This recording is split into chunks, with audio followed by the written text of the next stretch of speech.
भगवान प्रकाशयतु। अभी तक हम लोग तद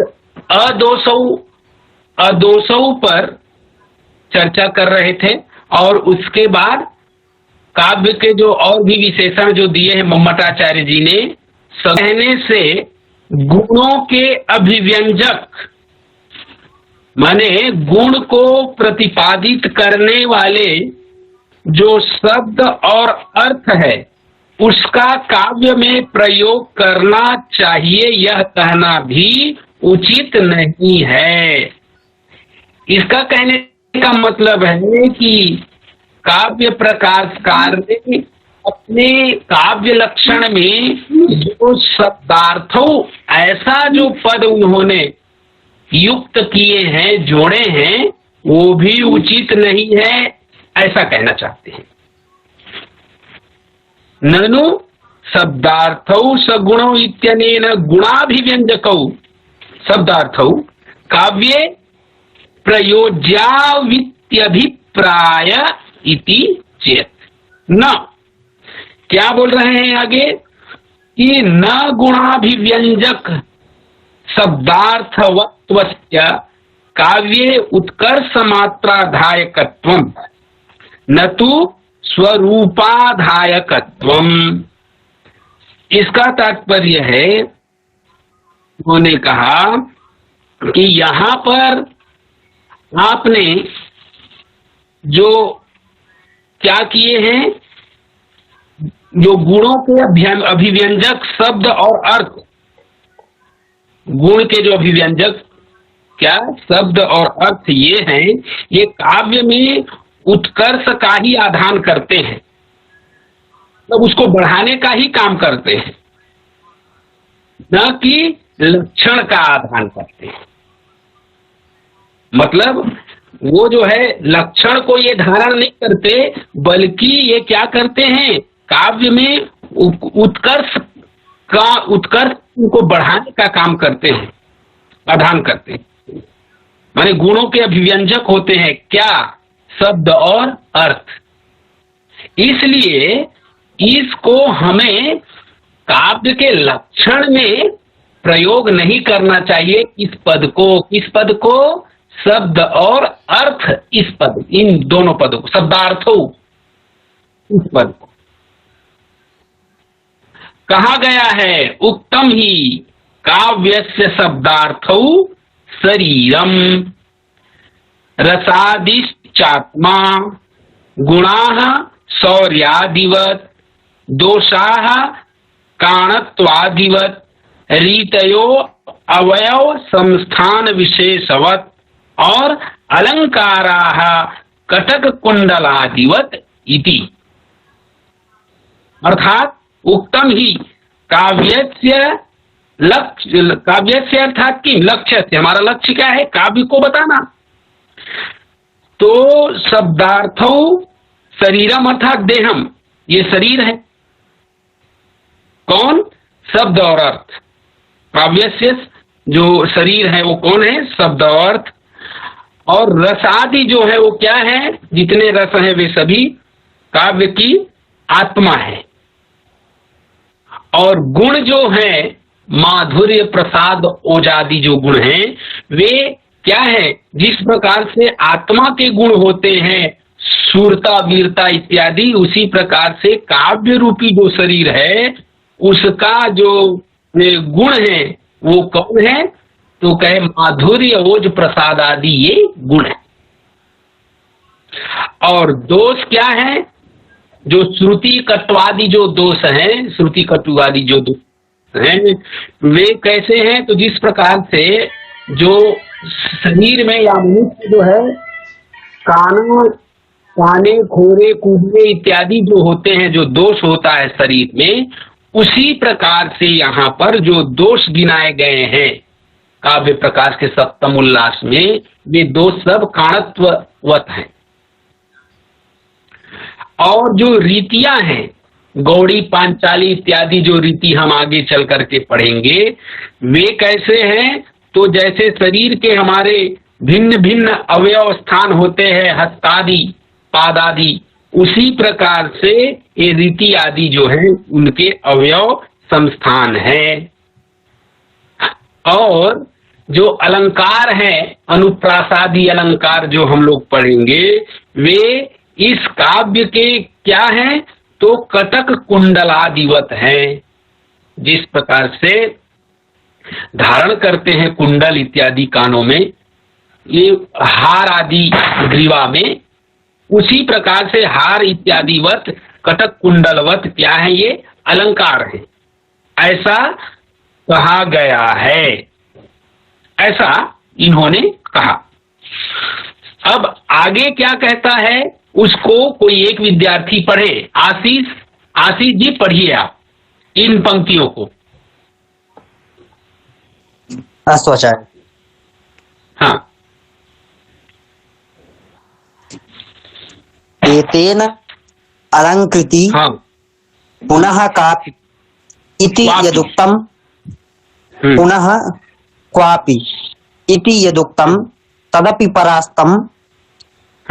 अस्यार्थः सर्वत्र सालंकारौ कचित्व स्फुटालंकारावपि शब्दार्थौ काव्यमिति। तत्र बहुत अच्छा। सालंकार शब्दार्थयोरपि काव्ये उत्कर्षाधायकत्वात्। हाँ, उत्कर्ष मात्राधायकत्वात्, ठीक है। अब यहाँ पर ये शब्द उन्होंने कहा कि शब्दार्थौ और सगुण। अब आगे उन्होंने जो कहा है अनलंकृति पुनः क्वापि। अब ये जो अनलंकृति ऐसा शब्द उन्होंने जो युक्त किए हैं वो भी क्या है, यद उत्तम तद अपि परास्तम, वो भी ठीक नहीं है। जो अनलंकृति आपने जो कहा है वो भी जो है ठीक नहीं है। तो कहे भाई कैसे, वो भी परास्त है, पराजित है, अर्थात वो भी युक्त मतलब योग्य नहीं है, युक्त नहीं है, उपयुक्त नहीं है। अस्यार्थ, इसका अर्थ क्या होगा, तो कहे सर्वत्र सालंकारौ क्वचित तु अस्फुट अलंकारौ अपि शब्दार्थौ काव्यम इति, ऐसा आप कहना चाहते हैं। अर्थात कहीं पर स्फुट अलंकार रहित है, अर्थात कहीं पर स्पष्ट रूप से अलंकार नहीं है, वह भी शब्द अर्थ जो है वो भी काव्य है, ऐसा यदि आप कहना चाहते हैं तो यह कथन भी खंडित हो गया है। इसका अर्थ है सर्वत्र अलंकार वाले, कहीं पर अस्फुट अलंकार वाले शब्द और अर्थ भी काव्य होते हैं, या ऐसा आप कहना चाहते हैं? माने स्पष्ट रूप से अलंकार कहीं पर नहीं होगा तो भी उसको हम काव्य कह सकते हैं, ऐसा यदि आप कहना चाहते हैं तो आगे कहते हैं तत्र सालंकार शब्दार्थयोरपि काव्ये उत्कर्ष मात्राधायकत्वात्। उन्होंने कहा कि उसमें अलंकार युक्त शब्द और अर्थ भी काव्य में केवल क्या है, उत्कर्ष मात्र का आधान करते हैं, अर्थात लक्षण नहीं हो सकते। मतलब वो भी क्या है, उत्कर्ष के केवल उधायक हैं, अर्थात वो उत्कर्ष करने का ही काम करते हैं। जो अलंकार आदि है काव्य को सुसज्जित करने का, उसको उसके स्वरूप को और भी सुंदर बनाने का ही कार्य करते हैं। ये जो अलंकार आदि हैं वे इसके लक्षण को बताने वाले नहीं हो सकते, लक्षण रूप नहीं हो सकते अलंकार भी, अलंकार आदि भी। इस तरह से उन्होंने इस पद को भी जो है खंडित कर देते हैं, किसको, अनलंकृति को। आगे फिर और इसमें कुछ युक्ति देते हैं, और वो युक्ति के लिए क्या बोलते हैं उसको आशुतोष जी पढ़िए। अपरह आगे की पंक्ति को। एतेन वक्रोक्तिः काव्यजीवितम् इति वक्रोक्जीवितकारोक्तम् अपि परास्तम् वक्रोक्तेऽलङ्काररूपत्वात् यच्च क्वचित् स्फुटलङ्कारत्वे उदाहृतम्। यः कौमारहरः स एव हि वारस्ता एव तत्र चैत्रछपा स्ते चोन्मीलित मालती सुरभयः प्रौढ़ा कदम्बा नीलाः सा चैवास्मि तथापि तत्र सुरतव्यार पारलीला विधौ रेवारोधसि वेतसी तरुतले चेता समुत्कंठते इति। एतत् चिन्त्यम्। अब देखिए, हाँ रुकिए। अब देखिए यहाँ पर एतेन वक्रोक्ति काव्य जीवितम इति वक्रोक्ति जीवित कारोक्तम अपि परास्तम अर्थात खंडितम। अब इसी प्रकार से जिस प्रकार आपने अर्थात काव्य प्रकाशकार को कहते हैं कि अनलंकृति आपका जो शब्द जो खंडित हो गया है, उसी तरह से ये जो वक्रोक्तिकार है, वक्रोक्ति काव्य जीवितम जिन्होंने लिखा है अर्थात कुंतक जी ने जो प्रतिपादित किए हैं वो भी निरस्त हो गया है। क्या कहा है उन्होंने कि वक्रोक्ति ही काव्य जीवितम अर्थात वक्रोक्ति क्या है, काव्य का जीवन है, जीवनाधायक तत्व है, ऐसा जिन्होंने कहा है उनकी भी बातें जो है वो खंडित हो गई हैं। क्यों? क्योंकि वक्रोक्ते है अलंकार रूपत्वात्, क्योंकि जो वक्रोक्ति है वो क्या है, अलंकार का ही एक रूप है, अर्थात वक्रोक्ति भी अलंकार है। इसलिए जो कुंतक जी ने प्रतिपादित किए हैं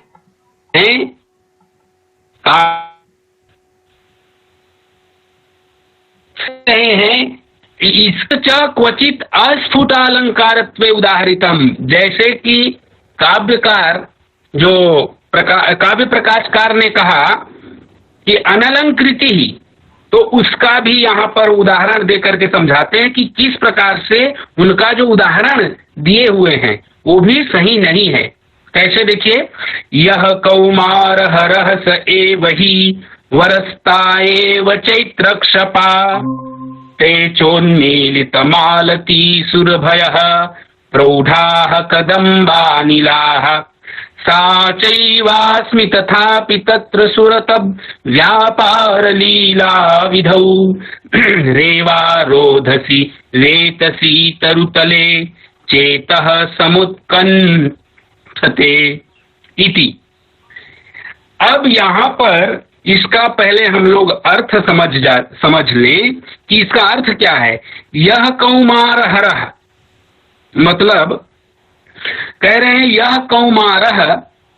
यह कौमार हरह स एव वरोहि ता एव चैत्र क्षपाही, मतलब एक नायिका कहती हैं कि अभी जो वर्तमान का समय है वो उसमें क्या हो रहा है, तो ये जो कुमार है,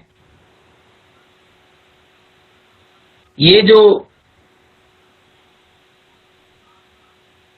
मेरे कुमार अवस्था का हरण करने वाले हैं, ये भी वही हैं मेरे नायक। और ताएव चैत्र क्षपा, और ये वही कौन है, तो कहे वही चंद्रमा है ना। और साएव चैत्र क्षपा, और वही जो है चैत्र के क्या है, महीना है, मास है। और आगे कहते हैं कि ते चोन्मीलित मालती सुरभयः, और आगे उन्होंने कहा कि और ये चैत्र मास की रात्रि ही है, क्षपा रात्रि माने चैत्र मास की रात्रि भी है, जहाँ चंद्रमा उपस्थित हैं, और ये वही मेरे कुमार अवस्था का हरण करने वाले मेरे वर हैं, और विकसित वासंती लता से सुगंध युक्त प्रौढ़ अर्थात उद्दीपन करने वाले, उद्दीप्त करने वाले ये वही कदम्ब वन का वायु है। ते चोन्मीलित मालती सुरभया प्रौढ़ा कदम्बानिला, ये वही स्थान है, वही रमणीय स्थान है। और मैं भी वही हूँ, वही नायिका या वही स्त्री मैं भी हूँ। इस प्रकार ये सब पहले अनुभव किए गए हैं, मतलब ये सारे जो वस्तुओं का उपभोग मैंने पहले से किए हुए हैं, तो भी फिर भी से रेवारोधसी वेतसी तरुतले चेता समुत्कंठते, अर्थात नर्मदा के तट में, रेवा अर्थात नर्मदा, नर्मदा के तट में रोधसी, वेतस के पेड़ों के नीचे, वेतसी माने एक बेत का जो है एक पेड़ होता है, पौधा है ना। जैसे आप लोग पुरी इत्यादि घूमने जाएंगे तो वहां बेत के जो है वो पौधे मिलते हैं, तने मिलते हैं, है ना। तो और वो जो है केवल डंठल डंठल टाइप का होता है, डंडा डंडा, उसमें जो है पत्र पुष्पादि नहीं होते।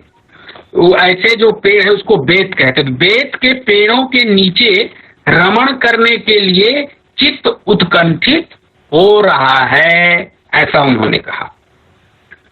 क्योंकि ये शब्द जो है फूलई फरई न बेत, यद्यपि सुधा बरसई जलद, ऐसा शब्द आया है ना। मूरख हृदय न चेत जौ गुरु मिलई विरंची सम, इस प्रकार से रामचरितमानस में भी इसके लिए बेत शब्द के लिए दोहा आए हुए हैं। तो यहाँ पर देखिए उन्होंने कहा कि इतने मैंने इनका उपभोग मैं कर चुकी हूँ, मेरे द्वारा किया जा चुका है इसका उपभोग, फिर भी बेत के पेड़ों के नीचे नर्मदा के तट पर मेरा जो मन है वो रमण करने के लिए, मैंने अपने पति के साथ घूमने भ्रमण इत्यादि करने के लिए मेरा चित्त जो है वो उत्कंठित हो रहा है, ऐसा नायिका इस श्लोक में कहती है। अब देखिए यहां कहते हैं एतत् चिंत्यम, अब इस पर हमको क्या करना है, विचार करना है। क्या तो कहे अत्र ही विभावना विशेषोक्ति मूलस्य संदेह संकरालंकारस्य स्फुटत्वम। यहां जो मम्मटकार ने कहा है कि इसमें स्पष्ट रूप से कोई अलंकार नहीं है, ऐसा करके इस श्लोक को उदाहरण के रूप में प्रस्तुत किए, ये भी सही नहीं है। क्योंकि यहाँ पर तो विभावना और विशेषोक्ति अलंकार स्पष्ट रूप से है, और दोनों को जब ये एक साथ आ गए हैं तो इसका जो है संदेह संकरा अलंकार यहाँ स्पष्ट रूप से दिखाई दे रहा है। इसलिए काव्य प्रकाशकार ने जो इस उदाहरण को दिया है वो भी सही नहीं है, ऐसा कहा। क्योंकि विभावना का यहाँ लक्षण कहते हैं कि विभावना बिना हेतु कार्योत्पत्तिर यदुच्यते, मतलब इसमें क्या है कि विभावना क्या होता है, बिना हेतु कार्य की उत्पत्ति। मतलब विभावना अलंकार कब होता है, जब बिना कारण के ही कार्य की उत्पत्ति हो जाए। और यहाँ पर क्या हो रहा है, वही कार्य हो रहे हैं। मतलब उत्कंठा कब जागृत होती है किसी भी कार्य के लिए, जब कोई नई वस्तुएं मिले उपभोग के लिए, जिसे हम पूर्व में उपभोग नहीं किए हुए हैं, जिसका उपयोग हम पहले से नहीं किए हैं। जब पहली बार उसको देखते हैं तब उसको प्राप्त करने की हमें उत्कंठा जागृत होती है। लेकिन यहाँ पर नायिका कहती है कि ये सा चैवास्मि, ये तो सब वही हैं और पूर्व में ही मैंने इन सब का उपभोग कर लिया है। लेकिन फिर भी क्या हो रहा है, चेता समुत्कंठते, फिर भी जो है उपभोग करने के लिए मेरा जो मन है, चेतना है, वो उत्कंठित हो रही है, ऐसा ये कहती हैं। इसलिए यहाँ पर स्पष्ट रूप से क्या है, विभावना अलंकार है और विशेषोक्ति भी है, दो है। आगे फिर उस कहते हैं कि अस्मिन् पद्ये उत्कंठा स्वरूपस्य कार्यस्य वरसंगमा भावादि कारणाभावेपि उत्पत्तेः किम विभावनास्ति।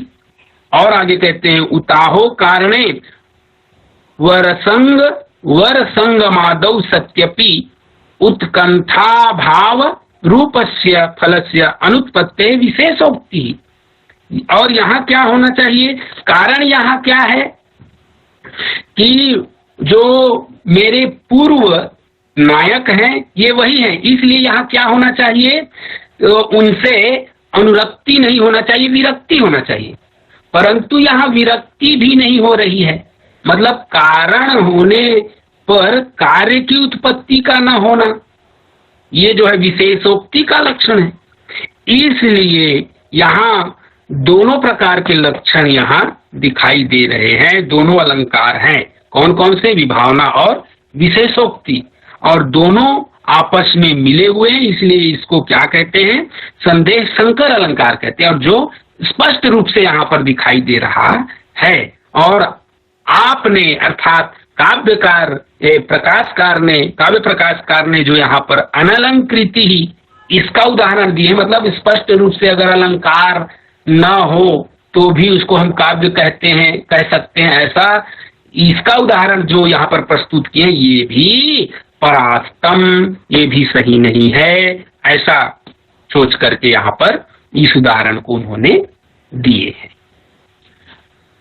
अब प्यारे विद्यार्थियों, ये आप लोगों के समझ में आया, इसमें कुछ पूछना है क्या?